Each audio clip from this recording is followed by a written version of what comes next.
Hi, I'm Andrew Potocznik. Welcome to the 1 Minute Woodturner.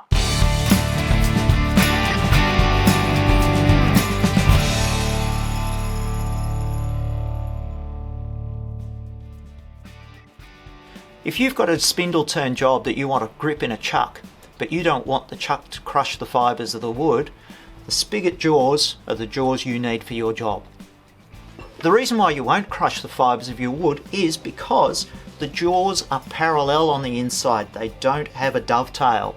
Instead, they have a series of these serrations which will provide plenty of grip. On the outside, the jaws are dovetailed, so you can expand those into a recess and still get plenty of grip for faceplate turning.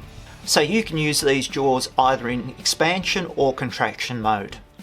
In expansion mode, the jaws will firmly grip a rather large disc and they don't need such a deep recess to be cut. If you want more information, click on the links below and don't forget to subscribe. Thanks for watching.